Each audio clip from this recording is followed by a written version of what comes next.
Hello बच्चों, ये हमारे लिए आज आप ये ओरिएंटेशन सेशन है ऑफ क्लास 11th।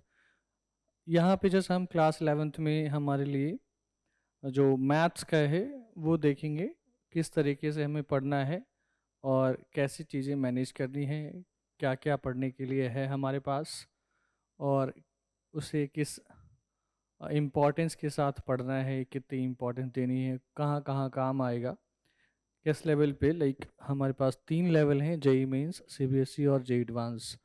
उस तीनों लेवल पे जो चैप्टर हैं हमारे पास वो किस तरीके से एक तरीके से कॉमन सिलेबस क्या है, किस लेवल के क्वेश्चंस देखे जा सकते हैं और कौन कौन से चैप्टर को हमें पढ़ना चाहिए अच्छे तरीके से। ठीक है, तो ये हम ओरिएंटेशन क्लास में देखेंगे किसकी कितनी वेटेज है, और अब जेई मेंस में, जेई एडवांस में या फिर बोर्ड के सिलेबस में, वो भी हम देखते चलेंगे साथ में। तो स्टार्ट करते हैं। ये 25-26 के लिए है। तो हमारे पास पहले हम जेई मेंस के सिलेबस के लिए चलते हैं। 11th में जो हमारा जेई मेंस का सिलेबस है वो हमें जो पढ़ना है, कैसे देखना है। ये एग्ज़ाम का पहले तो वो पैटर्न दे रखा है। जेई मेंस में एग्ज़ाम का जो पैटर्न होगा वो किस तरीके से होगा। 3 घंटे का पेपर होता है। 25-25-25 क्वेश्चन आते हैं हमारे पास हर एक सब्जेक्ट में, physics, chemistry, math. Total 75 question हो गए। एंड उसके बाद 4 मार्क्स के एक क्वेश्चन रहते हैं, 25 के 25। तो 100 मार्क्स का एक सब्जेक्ट, 300 मार्क्स टोटल होता है हमारे पास। अब जो 25 क्वेश्चन ईच सब्जेक्ट में आते हैं, 25 क्वेश्चन ईच सब्जेक्ट में आता है, वो 2 टाइप के आते हैं, है ना। 2 टाइप के। एक तो हमारा 20 क्वेश्चन ऑब्जेक्टिव और 5 क्वेश्चन इंटीजर या न्यूमेरिकल टाइप के क्वेश्चंस कह सकते हो आप। टोटल हमारे पास 75 क्वेश्चन होते हैं ना, 75 क्वेश्चन। ठीक है, सभी के लिए नेगेटिव मार्किंग होता है। तो आप एक क्वेश्चन अगर करेक्ट करेंगे तो 4 मिलेंगे, और इनकरेक्ट करा तो -1 डायरेक्ट कर ले जाएंगे। ठीक है, टोटल 3 आवर का टाइम होता है। और ये हमारे पास जेई मेंस जो एग्ज़ाम होता है वो 2 सेशन में होता है, एक साल में 2 बार होता है ना। एक साल में 2 बार, एक अप्रैल में और एक जनवरी में। दोनों में से जो बेस्ट स्कोर होता है, दोनों में से जिसमें आप अच्छा परफॉर्म करते हैं वो काउंट किया जाता है।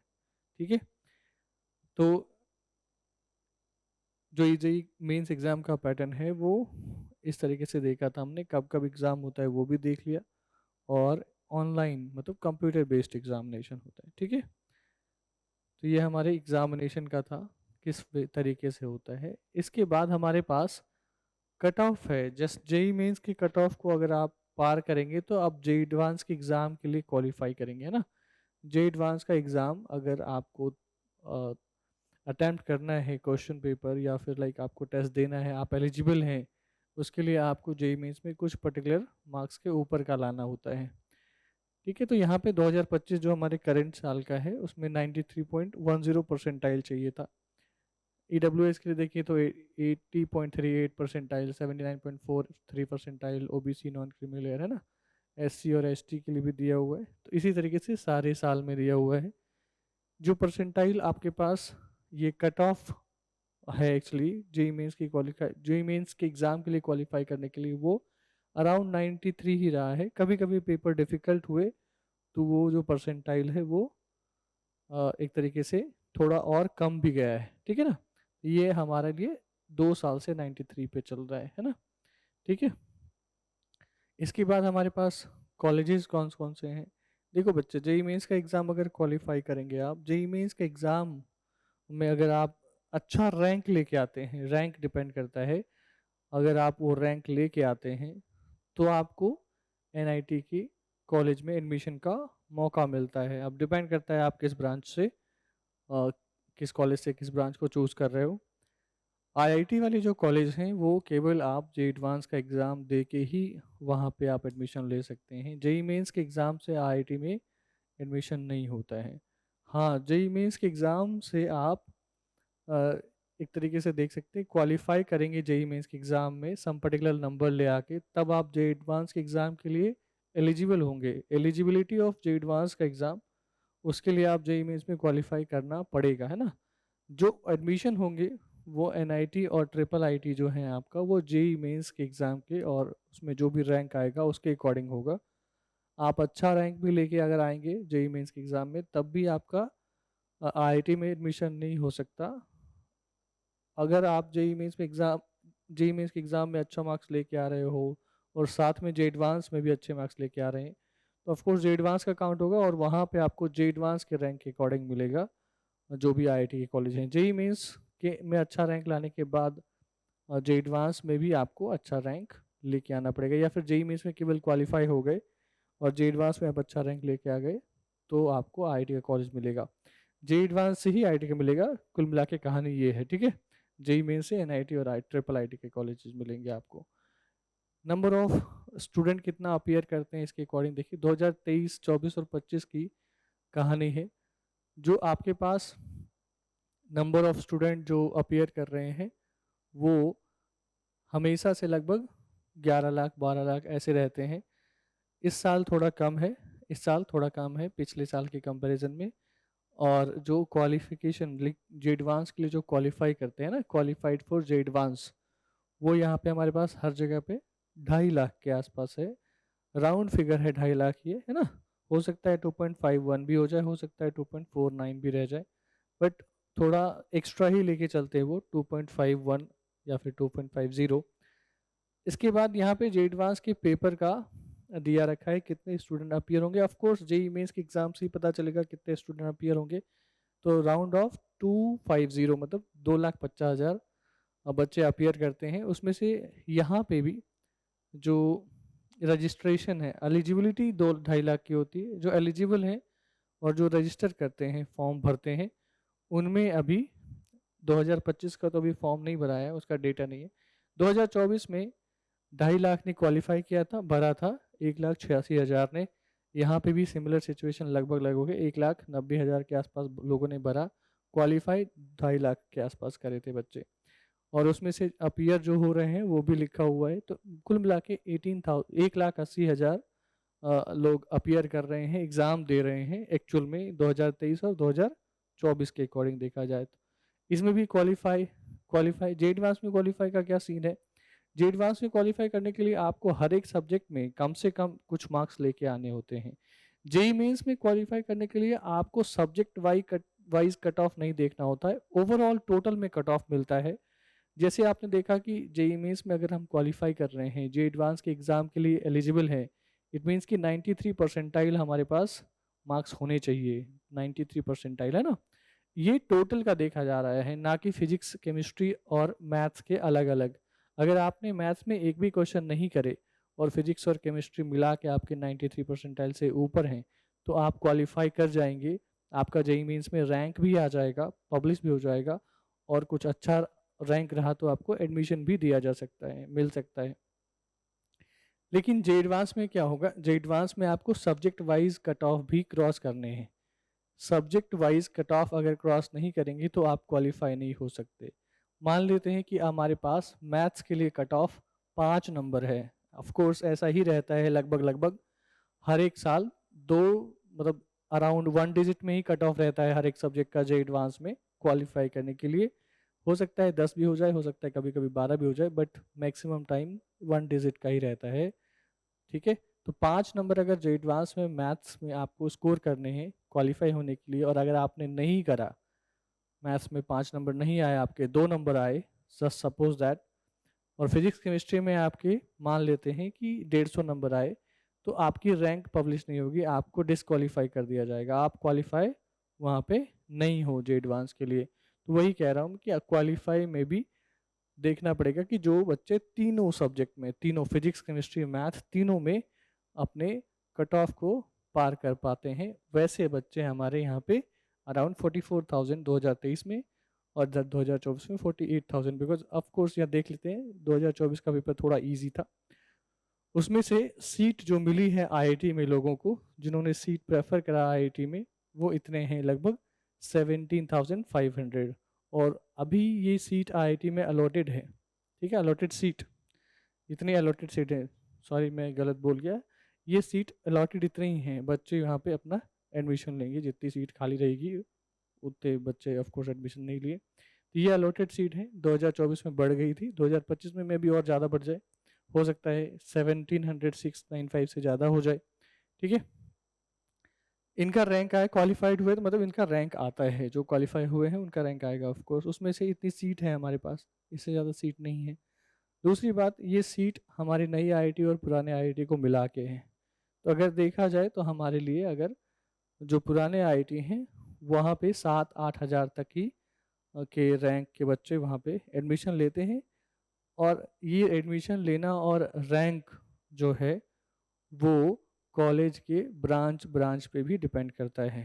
ठीक है, कॉलेज के ब्रांच पे भी डिपेंड करता है। तो ऐसा नहीं कह सकते कि first 8000 is in top IIT, ऐसा भी नहीं कह सकते। ठीक है ना, तो ये हमें वहाँ पे एक तरीके से फ्लेक्सिबल है, चीज़ें देखनी पड़ेगी, फिक्स चीज़ें नहीं कह सकते। अब फिर से हम यहाँ पे जेई मेंस के लिए आ गए हैं।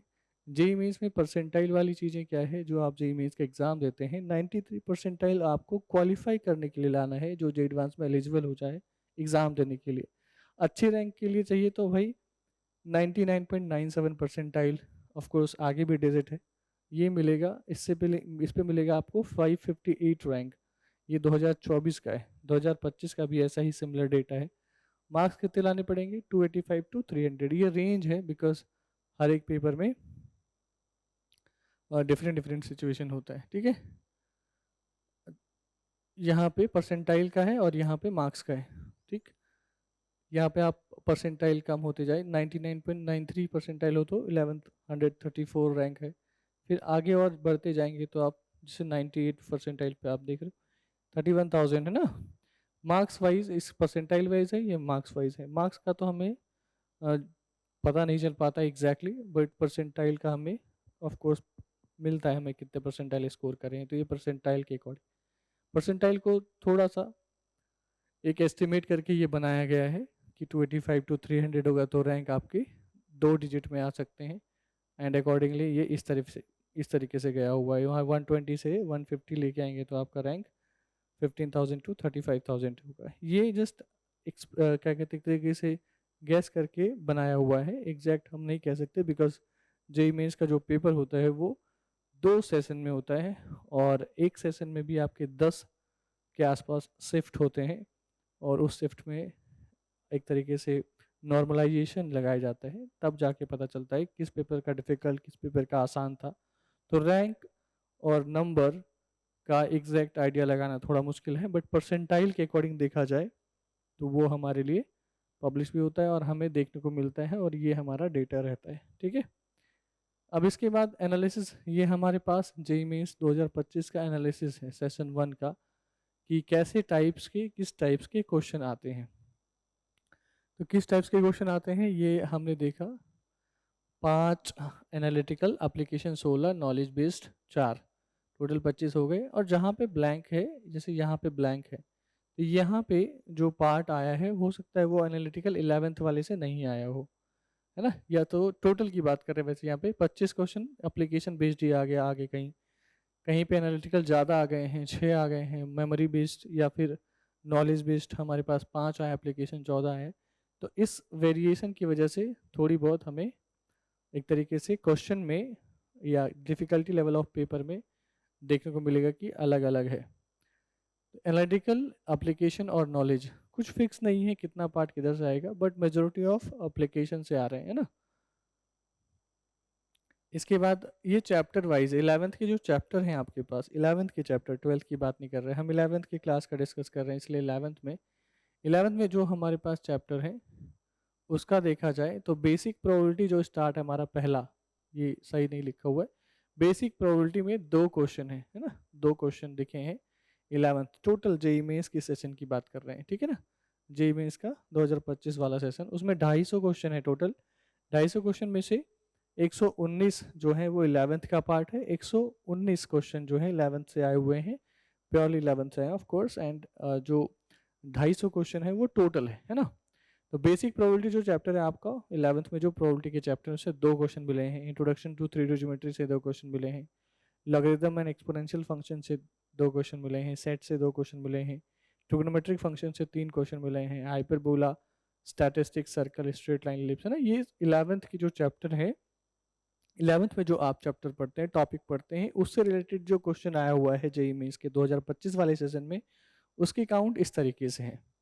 तो अगर देखा जाए तो परमुटेशन कॉम्बिनेशन ऑफ कोर्स हमें यहाँ पे बहुत ज़्यादा दिख रहा है ना, परमुटेशन कॉम्बिनेशन, ठीक है। थ्योरी ऑफ इक्वेशन, जो क्वाड्रेटिक इक्वेशन पढ़ते हैं आप, कॉम्प्लेक्स नंबर भी पढ़ते हैं उसमें थोड़ा सा पार्ट, एक तरीके से थ्योरी ऑफ इक्वेशन में आप कह सकते हो कि रियल रूट्स के साथ और इमेजिनरी रूट्स के साथ, दोनों के साथ। पैराबोला हमारे पास 10 क्वेश्चन, बाइनोमियल थ्योरम 10 क्वेश्चन आया हुआ है ना।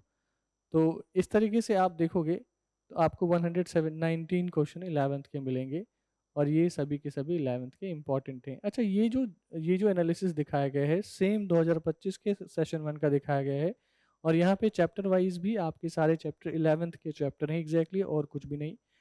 बच्चे यहाँ पे दिखाया गया कि हर एक पेपर में 11th का कितना कंट्रीब्यूशन है, हर एक पेपर में। ये तो टोटल था, ये टोटल 250 में से क्वेश्चन में से कितनी कंट्रीब्यूशन है चैप्टर वाइज, वो देख रहे थे। बट यहाँ पे पेपर वाइज भी है, यहाँ पे पेपर वाइज कंट्रीब्यूशन भी है। पेपर वाइज कैसा है, 2022 का जो है हमारे, सॉरी 22 जनवरी का जो है हमारे मॉर्निंग का, उसमें 11th से कितने क्वेश्चन आए हैं भाई, 9 क्वेश्चन 11th से आए हैं, 9 क्वेश्चन। अगर देखा जाए इवनिंग शिफ्ट का, तो उसमें 12 क्वेश्चन जो हैं वो 11th के चैप्टर 11th के टॉपिक से आए हैं।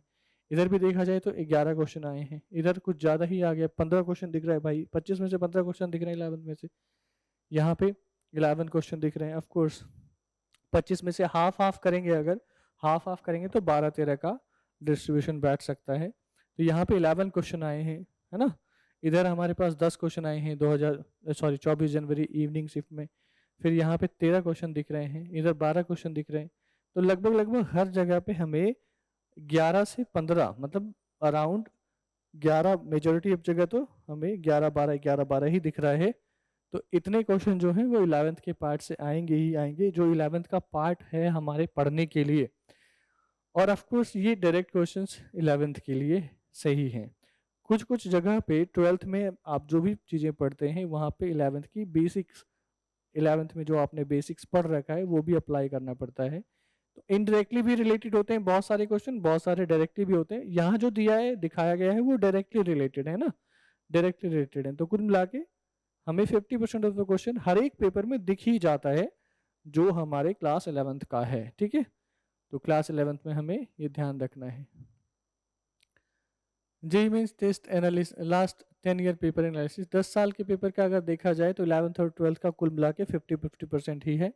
और अगर यूनिट वाइज डिस्ट्रीब्यूशन देखा जाए तो आपके पास यहाँ पे 5 यूनिट है, 6 यूनिट भी कह सकते हैं, डिपेंड ऑन कैलकुलस। तो अलजेब्रा है, यहाँ पे कैलकुलस है। अलजेब्रा 30% है, कैलकुलस 25% है। ये दोनों मिलके ही हमारे पास 55% हो जाते हैं। कोऑर्डिनेट ज्योमेट्री 20%, वेक्टर 3D हमारे पास 50% है, ट्रिगोनोमेट्री भी 10% है।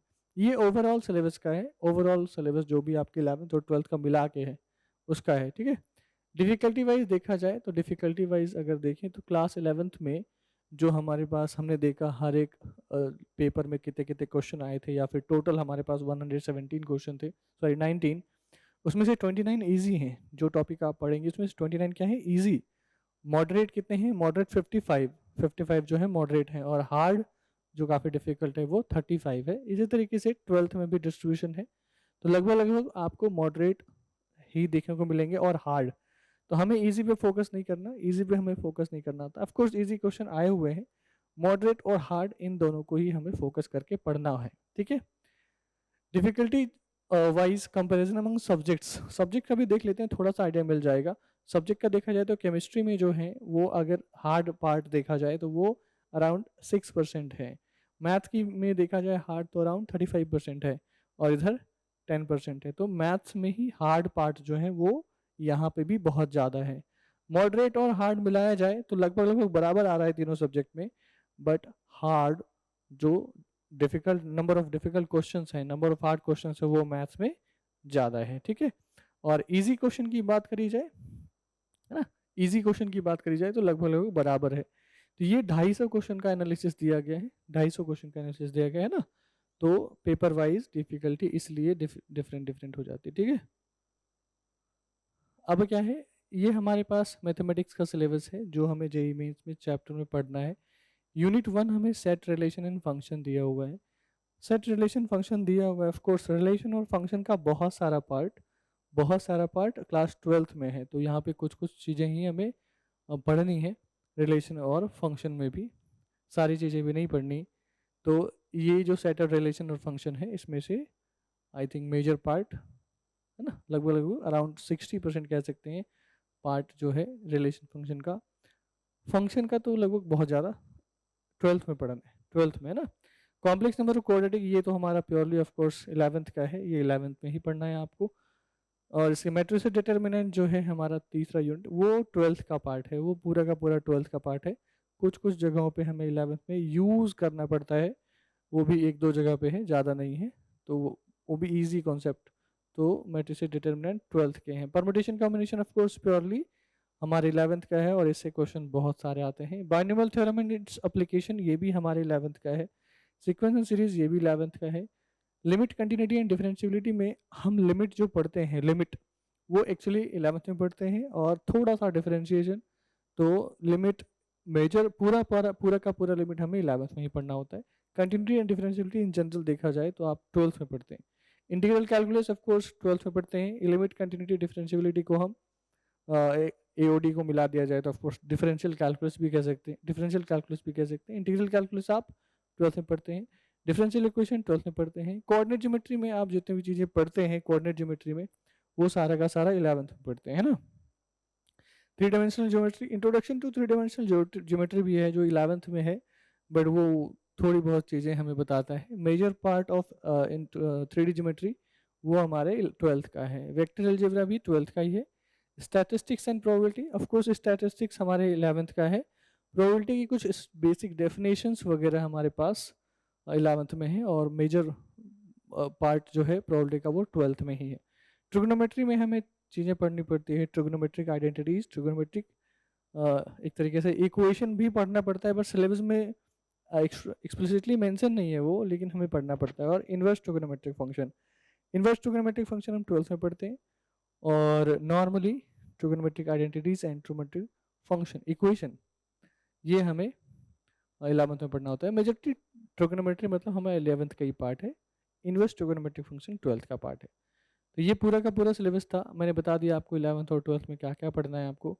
अब ये जे एडवांस का सिलेबस की बात कर रहे हैं। जे एडवांस हम उसमें कैसे पेपर रहते हैं, पेपर का पैटर्न क्या रहता है। पेपर का पैटर्न जो भी है, मोड ऑफ एग्जामिनेशन यहाँ पे भी कंप्यूटर बेस्ड होता है, और आपके पास मीडियम ऑफ एग्जामिनेशन जो है, जो क्वेश्चन पेपर किस लैंग्वेज में आएंगे वो हिंदी इंग्लिश दोनों रहता है, ठीक है।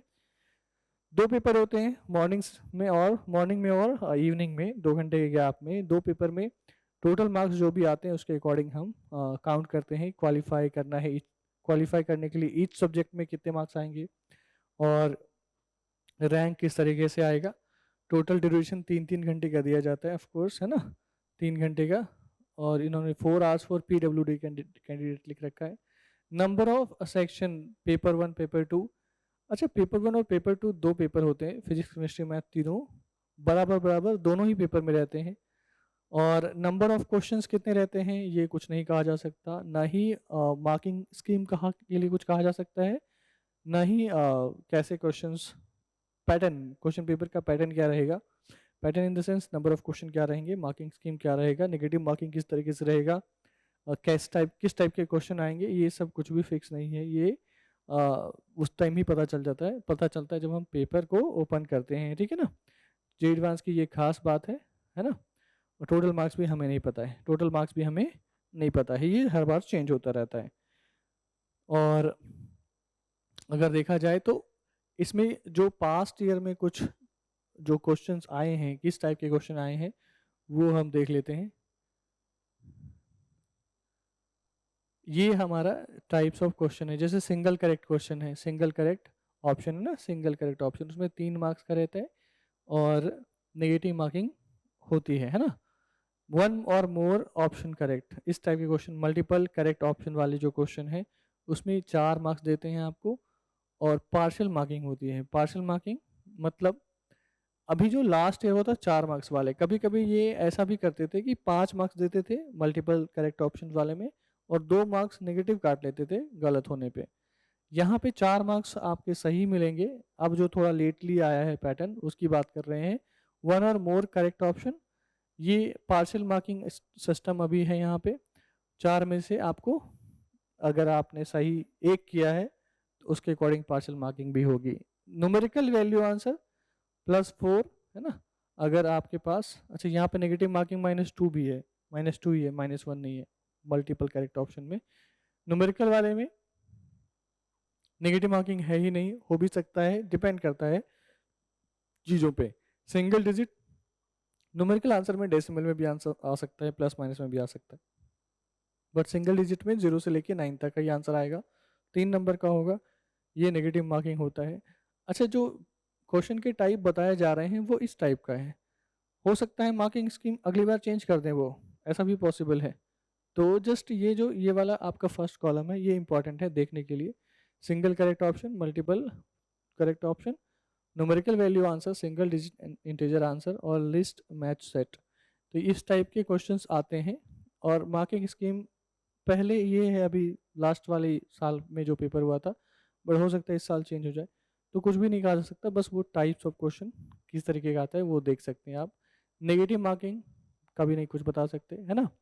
और ये कंडक्ट कौन कराता है भाई? कंडक्ट कराते हैं IIT JEE, जो भी आपके जो पुराने वाले IITs हैं, जो इनको हम अच्छे IITs मानते हैं आज अभी, IIT रुड़की, IIT खड़गपुर, दिल्ली, कानपुर और बॉम्बे, मद्रास एंड गुवाहाटी। तो ये सब हमारे लिए जो IIT हैं वो अपने रोटेशन वाइज एक कह सकते हो पेपर क्रिएट करते हैं। जोनल वाइज है, 7 जोन में IITs को डिस्ट्रीब्यूट किया गया है। हर एक बार हर साल अलग अलग लोग प्रिपेयर करते हैं, तो उसके अकॉर्डिंग ही चीज़ें, पैटर्न भी चेंज होता है, डिफ़िकल्टी लेवल भी चेंज होती है। अच्छा, एक और बात है, candidate must have score minimum of 75% marks in their class 12th board exam for reserve category. तो minimum score is 65। 75% score CBSE में होना चाहिए, तब जाके आप एडमिशन के लिए आगे बढ़ सकते हैं। पेपर तो दे ही सकते हैं, बट एडमिशन नहीं मिलेगा कॉलेज में जहाँ पे IIT में अगर एडमिशन होना चाहिए। जे एडवांस सिलेबस में क्या है? सिलेबस में ज़्यादा कुछ चेंज नहीं है। जो हमने JEE मेंस का सिलेबस देखा था वहाँ यहाँ जे एडवांस में भी वही है, कुछ खास डिफरेंस नहीं है। जो पार्ट 11th में वहाँ था यहाँ पे भी वो पार्ट 11th में ही रहेगा, बस हमें क्वेश्चन थोड़े ट्विस्टेड फॉर्म में मिलेंगे। और JEE मेंस में जो हमारे पास क्वेश्चन आता है या फिर हम टेस्ट पेपर देते हैं JEE मेंस का, उसमें universal type of pattern, like अगर 4 और -1 का पैटर्न है तो हर एक जगह पे वैसा ही रहता है, और तीनों सब्जेक्ट में। ऑफ कोर्स यहाँ पे जे एडवांस में क्या है कि आपके पास जो क्वेश्चन, नंबर ऑफ क्वेश्चन होंगे वो पता नहीं है, और पैटर्न किस पैटर्न का होगा, 4-1 का होगा, 4-2 का होगा, मल्टीपल चॉइस करेक्ट होगा या फिर सिंगल करेक्ट होगा, या इंटीजर वैल्यू होगा, मैचिंग होगा, मल्टीपल मैचिंग टाइप भी चीज़ें आती है, मैट्रिक्स, है ना। तो वो हमें नहीं पता रहता है, नंबर ऑफ क्वेश्चन नहीं पता रहते, टोटल मार्क्स कितना मिलेगा हमें अगर करेक्ट करेंगे तो, पार्सली करेक्ट करेंगे तो कैसे मार्क्स मिलेगा, टोटल नेगेटिव मार्किंग क्या हो सकता है गलत हो गया तो। ये सब कुछ की वजह से ना थोड़ा ट्विस्टेड रहता है ये पेपर। और पैराग्राफ भी आ सकता है, ऑफ कोर्स पैराग्राफ भी आते हैं। तो इसके लिए सिलेबस सेम है, बट आपके जो क्वेश्चन की पैटर्न होते हैं वो आपको पता नहीं रहता, और थोड़ी डिफिकल्टी लेवल भी ऑफ कोर्स अच्छी रहती है। कुछ कुछ क्वेश्चन JEE मेंस में भी अच्छे लेवल के रहते हैं, बट यहाँ पे मेजोरिटी ऑफ क्वेश्चन अच्छे लेवल का रहता है, ठीक है। तो सिलेबस लगभग लगभग सेम है।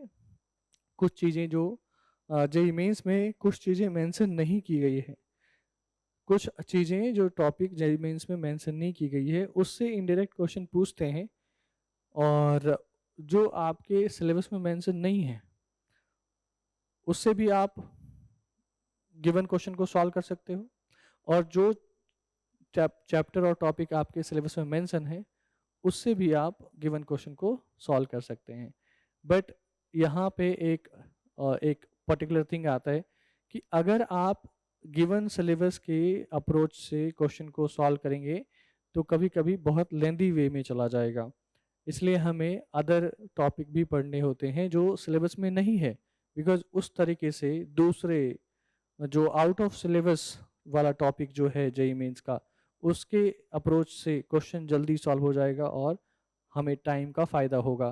तो आउट ऑफ सिलेबस भी हमें कुछ टॉपिक पढ़ने होते हैं JEE मेंस में ऑफ कोर्स, और JEE एडवांस में हमारे पास जो है टॉपिक की डेप्थ वो तो लगभग लगभग अच्छी है, जेईई मेंस से अच्छी है और ऑल चीज़ों को कवर करती है। तो इसलिए जेईई मेंस में पढ़ते वक्त हम केवल सिलेबस को नहीं देखते, सिलेबस के साथ साथ ये भी देखना होता है कि जो क्वेश्चन हमें दिया गया है उसे हम किस तरीके से बेस्ट वे में या बेटर वे में सॉल्व कर सकते हैं, वो सारे कॉन्सेप्ट हमें सीखने पड़ते हैं, जो कि जेईई एडवांस में ऑफ कोर्स ऑटोमेटिकली कवर्ड रहता है ना। तो वो भी हमें ध्यान देना होता है। सिलेबस वाइज दोनों में थोड़ा बहुत अंतर दिखेगा आपको, है ना, सिलेबस वाइज दोनों में थोड़ा बहुत अंतर दिखेगा, but in sense in approaching question of course लगभग लगभग सारे कॉन्सेप्ट्स हमें सेम वे में पढ़ने होते हैं, बस डेप्थ का डिफरेंस होता है। डेप्थ का डिफरेंस इन द सेंस कि हमें थोड़ा जेईई मेंस के लिए शैलो देखना होता है और जेईई एडवांस के लिए अगर पेपर देना है तो थोड़ा और डेप्थ में हमें चीज़ों को एनालाइज करके पढ़ना होता है और उसी लेवल के क्वेश्चन प्रैक्टिस करने होते हैं ना। तो यही हमारे पास सिलेबस का डिफरेंस है। 11th और 12th वाइज भी सिलेबस ऐसा ही है, अलग कुछ भी नहीं है, ठीक है। तो ये जेईई एडवांस का सिलेबस आपको मिलेगा।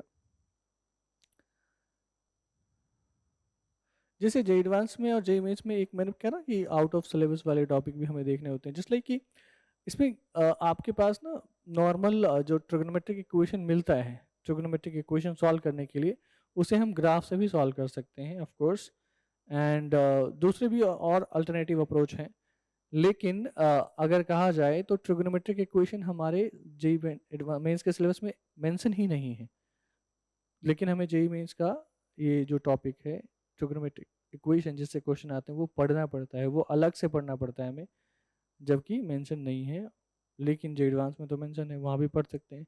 तो एक्चुअली बच्चे जेईई एडवांस के लिए प्रिपेयर करते हैं अगर फोकस्ड होकर ढंग से कर रहे हैं तो वो ये सारी चीज़ें नहीं देखते हैं, और जहाँ पे जेईई मेंस के लिए थोड़ा पढ़ रहे हैं, फोकस वहाँ पे है, तो बच्चे ऑफ कोर्स ये सिलेबस वाली चीज़ें देखते हैं, लेकिन टीचर अकॉर्डिंग टू जो क्वेश्चन आ रहे हैं उसके अकॉर्डिंग कॉन्सेप्ट पढ़ाते हैं, तो थोड़ा बहुत out of the syllabus topic भी पढ़ा दिया जाता है और पढ़ाना भी चाहिए, ठीक है।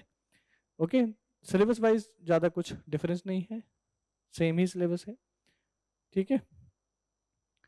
थोड़ा बहुत डिफरेंस है ऑफ कोर्स, इतना भी सेम नहीं है, बट नॉर्मली 95% और 98% चीज़ें सेम है। ये सीबीएसई सिलेबस अगर आप 11th और 12th में पढ़ रहे हैं, ऑफ कोर्स हम 11th के लिए अभी ओरिएंटेशन देख रहे हैं, 11th में अगर आप पढ़ रहे हैं तो जेईई की प्रिपरेशन करते वक्त आपको स्कूल में और जो भी सीबीएसई के paper, test paper, periodic test वो भी मैनेज करना होता है।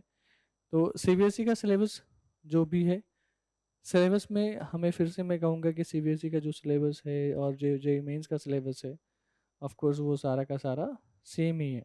और अगर मैं कहना चाहूँगा यहाँ पे एक बात आपको कि अगर आप सिलेबस वाइज देखना चाहते हैं, अगर आपने 11th में थोड़ी बहुत पार्ट देख ली, पढ़ाई करी है, तो कुल मिला के इस तरीके से सिलेबस है भाई कि अगर मान लिया जाए कि ये हमारे पास जेईई एडवांस का सिलेबस है, ये किसका सिलेबस है, जेईई एडवांस का सिलेबस है। रफ रफ वेन डायग्राम बना रहा हूँ मैं, एग्जैक्ट वेन डायग्राम नहीं बना रहा, रफ वेन डायग्राम बना रहा हूँ मैं, इसे ध्यान से देखिए, रफ है ये, नॉट एग्जैक्ट। सो ये हमारा जेईई मेंस का सिलेबस है ना, ये रफ है, नॉट एग्जैक्ट।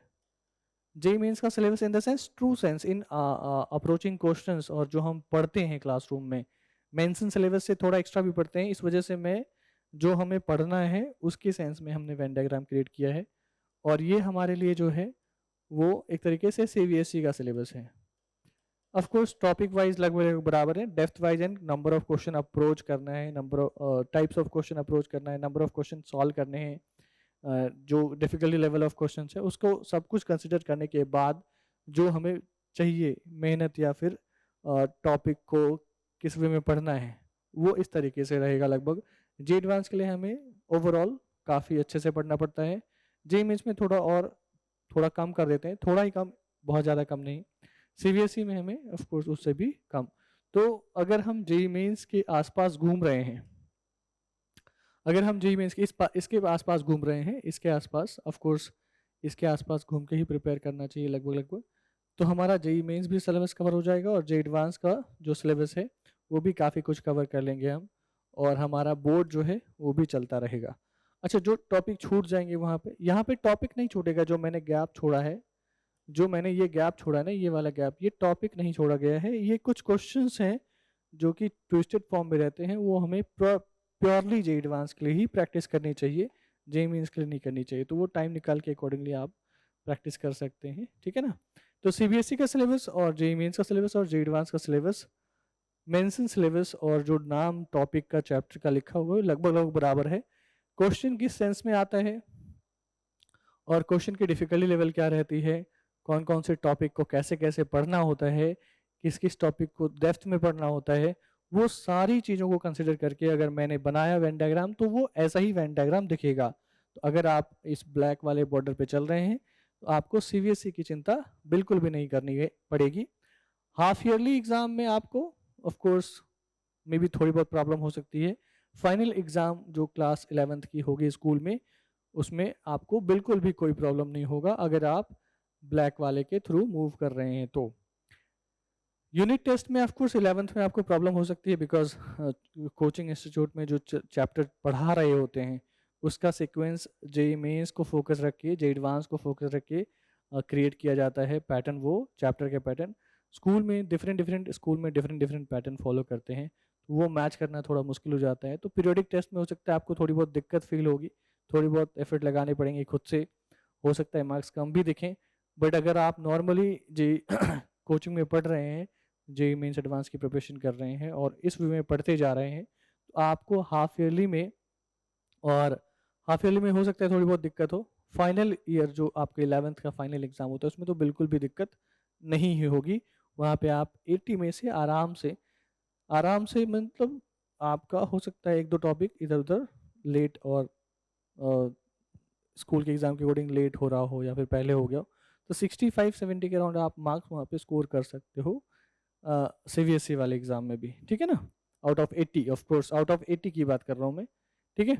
तो सिलेबस वाइज तो देख लिया हमने चीज़ों को, और जो सिलेबस हमारे पास मेंशन है और जिस सेंस में क्वेश्चन पूछा जाता है और जो हमें पढ़ना चाहिए वो सारी चीज़ों को कवर करके हमने बताया आपको। अब देखते हैं how to balance JEE with CBSE mathematics preparation, है ना। सीबीएसई और जेई को बैलेंस करना है, कुछ चीज़ें तो मैंने अभी बताई आपको कि कैसे बैलेंस करना है, और फिर इसके बाद आगे देखते हैं क्या क्या है। Integrated study approach, of course जो टॉपिक है हमारे पास बराबर बराबर के टॉपिक हैं और बराबर बराबर के टॉपिक हैं इट मीन्स कि हमें बस जो कॉन्सेप्ट्स हैं, जो भी हमारे पास कॉन्सेप्ट्स पढ़ने के लिए हैं, उस कॉन्सेप्ट्स को हम अच्छे से पढ़ें, और हर एक लेवल के जो क्वेश्चन है ना, हर एक लेवल के क्वेश्चन आपको इंस्टीट्यूट में प्रोवाइड कराया जाएगा, वो बिल्कुल प्रैक्टिस करें।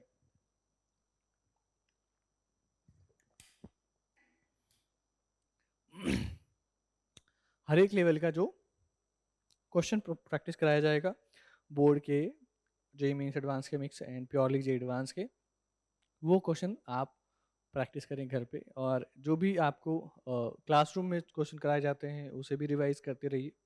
ये सीबीएसई और जे की प्रिपरेशन में बैलेंस करने में आपको हेल्प मिलेगी, तो उसे इंटीग्रेटेड अप्रोच कहा गया है।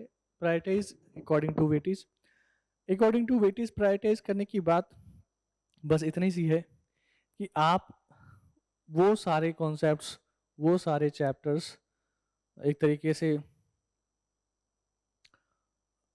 थोड़ा अच्छे से पढ़ें जिसका एप्लीकेशन हमें बाद में भी मिलेगा, है ना, जिसका एप्लीकेशन हमें बाद में मिलेगा। लाइक बहुत सारे टॉपिक है, जैसे इनइक्वालिटी सॉल्व करना है, इनइक्वालिटीज हमें हर जगह मिलता रहता है ना। लाइक सेट, अगर हम देखें सेट की बेसिक प्रॉपर्टीज हमें हर जगह मिलती रहती है, जो बेसिक मैथ्स पढ़ते हैं हम वो भी मिलता रहता है। ट्रिग्नोमेट्रिक के जो फॉर्मूले हैं, स्टैंडर्ड रिजल्ट हैं, वो हमें आगे भी देखने को मिलेगा एंड मिलता ही रहता है। अगर आप फंक्शन या कैलकुलस पूरा पढ़ेंगे तो लिमिट में भी मिलेगा, है ना। बेसिक क्वाड्रेटिक इक्वेशन है तो हमें वो ध्यान रखना चाहिए, उससे भी हमें एक तरीके से जब कभी सॉल्यूशन फाइंड आउट करने की बारी आती है तब वहाँ पे हमें हेल्प मिलेगा। कोऑर्डिनेट ज्योमेट्री जो हमें पढ़ना है, तो एक तरीके से पूरा का पूरा अगर देखा जाए तो नॉर्मल जो है हमारा पार्ट 11th का, उसमें वेटेज वाइज हम कुछ डिसाइड तो नहीं कर सकते, बट नॉर्मली वो सारे टॉपिक्स, वो सारी चीज़ें हमें अच्छे से पढ़नी चाहिए जो कि दूसरे बाद वाले चैप्टर, बाद वाली क्लास में कनेक्टेड हैं, है ना, उसे ही कह सकते हैं। सबको लगभग लगभग इक्वली वेटेज मिला हुआ है, कुछ खास डिफरेंस नहीं है। और अगर आप इस तरीके से नॉर्मल पढ़ेंगे जो जेईई मेंस के लिए पढ़ रहे हैं तो सीबीएसई का सिलेबस बिल्कुल कवर हो जाएगा, तो कोई प्रॉब्लम नहीं होगी। प्रायोरिटाइज अकॉर्डिंग टू वेटेज, ये डिसाइड करना मुश्किल होगा आपके लिए, आप ये डिसाइड बिल्कुल नहीं कर पाएंगे। वेटेज वाली बात, उसमें प्रॉब्लम हो सकती है। तो इसे तो आप नॉर्मली क्लासरूम के अकॉर्डिंग ही फ्लो में चलते रहिए, जैसा चल रहा है वैसा, इसको वेटेज के अकॉर्डिंग बाद में देख लेना। Effective time management, of course time management आपको प्रॉब्लम होगी, बिल्कुल होगी। स्कूल और यहाँ स्कूल जा रहे हैं और कोचिंग ज्वाइन करा है आपने, तो टाइम मैनेजमेंट की इशू आपको होगी बिल्कुल, कोई दो राय नहीं है, सबको होती है। अगर टाइम मैनेजमेंट करना है तो आप अपने स्कूल और कोचिंग में जितना टाइम दे रहे हैं इस चीज़ों को मैनेज करने की कोशिश करें, और साथ में अननेसेसरी वर्क जो स्कूल में मिलता है उस पर थोड़ा अपने आप को लिमिट करने की कोशिश करें। और 2 घंटे आपको प्रैक्टिस करनी पड़ेगी, आप खुद से सेल्फ प्रैक्टिस करनी पड़ेगी। जो जेई लेवल के क्वेश्चंस हैं, जेई लेवल के जो डीपीपी दिए जाएंगे आपको मेंस या एडवांस लेवल का, या ऑफ कोर्स स्टार्टिंग में इजी फिर डिफिकल्ट फिर डिफिकल्ट फिर डिफिकल्ट, इस वे में उसे 2 घंटे आपको हर एक सब्जेक्ट को देना है। फिजिक्स केमिस्ट्री मैथ को देना है। हम मैथ के लिए पढ़ रहे हैं तो ऑफ कोर्स मैथ की ही बात कर लेते हैं, ठीक है। तो ये आपको करना पड़ेगा। और सीबीएसई थ्योरी आप अकॉर्डिंगली अपने इसके साथ जो प्रैक्टिस कर रहे हैं उसकी कॉन्सेप्ट को रिवाइज कर लें, तो ये क्लियर हो जाएगा, ठीक है। वेटेज वाली बात आपको प्रॉपरली नहीं समझ में आएगी, इस पर फोकस भी नहीं करना वेटेज वाली बात पे अभी, ठीक है। नॉर्मल क्लासरूम में जो चल रहा है उसे पढ़ते जाना है। How to balance JEE with CBSE focus on mathematics, consistent practice करने के लिए कहेंगे। ऑफ कोर्स कंसिस्टेंट प्रैक्टिस हमें करते रहना है जेई लेवल के क्वेश्चंस को, और साथ में कॉन्सेप्ट रिवाइज करते रहना है। और कुछ टाइम के लिए 10 मिनट 5 मिनट या फिर 15 मिनट आप सीबीएसई के क्वेश्चंस को भी देख लीजिए जो स्कूल में पढ़ाया जा रहा है ना, उस पर ज़्यादा फोकस नहीं करना। आप कैलकुलेशन वाइज कुछ गलत कर रहे हैं तो उसको ध्यान रखो, कैलकुलेशन आपका कैसे अच्छा हो, और आप फॉर्मूला वगैरह किस तरीके से याद रखते हैं उसको स्ट्रांग बनाएं। जो 10th तक का फॉर्मूला था वो सब अच्छे तरीके से टिप्स पे रखें, यही करना है। Regular revision of course, cycle create कर लें, है ना। टेस्ट के पहले आपके कोचिंग में भी टेस्ट होगा और स्कूल में भी टेस्ट होगा, तो थोड़ा सा मैनेज करें कि जो आपके जेई लेवल का पेपर चल रहा है, जेई लेवल का सिलेबस चल रहा है, उसको बार बार रिवाइज करते रहें, है ना। बार बार रिवाइज करेंगे तो वो सही चलता रहेगा। प्री बोर्ड जो आपके पास लाइक एग्ज़ाम, फाइनल एग्ज़ाम के टाइम पे होगा 11th में, वहाँ पे प्री बोर्ड की थोड़ी बहुत जो पेपर आपके दोस्त के स्कूल में हो रहा है, आपके स्कूल में हो रहा है, उसे आप अपने प्रैक्टिस के लिए यूज़ करें। लाइक 1.5 घंटे का पेपर हो रहा है अगर प्री बोर्ड, तो आप उसे घर में लेके 1.5 घंटे बैठें और उस पेपर को सॉल्व करने की कोशिश करें, फिर देखिए कितने मार्क्स आते हैं, है ना, मैनेज करके। ऑफ कोर्स दूसरे फ्रेंड जो हैं आपके स्कूल के, वहाँ से मंगवा के सॉल्व कर सकते हैं। 3 घंटे का है तो 3 घंटे का 2-4 पेपर आप सॉल्व करेंगे तो आपको बिल्कुल आइडिया मिल जाएगा कि हाँ 11th में सीबीएसई के पेपर में कैसा मार्क्स आ रहा है। टीचर से हेल्प ले सकते हैं आप। पीवाईक्यू पेपर, ऑफ कोर्स ये पीवाईक्यू इन द सेंस आपको पेपर देखने हैं। 11th में पीवाईक्यू अगर आपके स्कूल में मिल जाते हैं तो वहाँ से भी देख सकते हैं, ठीक है। टाइम मैनेजमेंट, टाइम मैनेजमेंट में सबसे प्रॉब्लम क्या आती है, अगर 2 घंटे आपको बैठने के लिए कहा गया है तो 2 घंटे आपके क्वेश्चन प्रैक्टिस होने चाहिए। तो मैं इसमें यही कहूँगा कि मल्टीटास्किंग नहीं करना है। मल्टीटास्किंग इन द सेंस कि अगर आप क्वेश्चन प्रैक्टिस कर रहे हैं तो आप टीवी चला के देखते हैं, या फिर जहाँ पे बहुत सारी बातें हो रही है वहाँ बैठते हैं, तो ये नहीं करना है। आपको सिंपल पढ़ना है तो पढ़ना है ना, वो करना है। और थोड़ा नींद भी आपको अच्छी लेनी है। रियलिस्टिक शेड्यूल बनाने के लिए इन्होंने इसलिए कहा है कि ऐसा नहीं कि एक दिन आपने 2 घंटा मिस कर लिया तो आप कैलकुलेट करेंगे दूसरे दिन 4 घंटे पढ़ लेंगे, ऐसा भी नहीं करना है, ठीक है। जो आप टेस्ट दे रहे हैं, आप अपने पे स्कूल में टेस्ट दे रहे हैं या फिर जेई लेवल की जो भी प्रिपरेशन कर रहे हैं उस कोचिंग में टेस्ट दे रहे हैं, वहाँ पे टेस्ट के एनालिसिस करना, कितना टाइम लग रहा है हर एक सब्जेक्ट में, और टोटल कितने क्वेश्चन अटैम्प्ट हो रहे हैं, ये सारी चीज़ें है ना। और कोशिश करें कि इक्वल वेटेज रखें। अभी कुछ दिनों तक 11th में कुछ दिनों तक 11th में आपको इक्वल फोकस रखना पड़ेगा, फिजिक्स केमिस्ट्री मैथ तीनों पे। किसी तरफ भी अनबाइस ना, बाइसिंग ना करें, अनबाइस ही रहें। जब आपको थोड़ा धीरे धीरे लगने लगेगा, स्टार्टिंग में तो मत ही करो, 6 महीने तो पढ़े, पहले अच्छे से पढ़ो भाई, दोनों तीनों सब्जेक्ट कोशिश करो हिट एंड हाँ लाइक कि समझ आ जाए सब कुछ। 6 महीने के बाद आपका धीरे धीरे फिर वो डिसाइड, नेचुरल डिसाइड होने दो, खुद से डिसाइड करने की कोशिश मत करो, ठीक है। 1-to-1 मेंटरिंग सेशन, तो ये एक तरीके से अगर मेंटरिंग सेशन की बात वो है कि आपको कभी कभी फील होगा कि हमें बहुत नए नए टॉपिक मिले हैं और डिफ़िकल्ट थिंग है जो समझ नहीं आ रहा है, कुछ कॉन्सेप्ट्स ऐसे हैं जो पहली बार सुन रहे हैं, तो वहाँ पे आपको क्लासरूम में पढ़ने के बाद फिर अपने टीचर से दोबारा आउट ऑफ क्लासरूम देखना चाहिए या मेंटर से कांटेक्ट करना चाहिए, सो दैट कि आप उसे अच्छे से क्लेरिफाई कर लें। और दूसरी बात कि क्वेश्चन प्रैक्टिस करते वक्त आपको डाउट्स वगैरह आते हैं तो वो डाउट्स बिल्कुल डिस्कस करें अपने टीचर या मेंटर के साथ।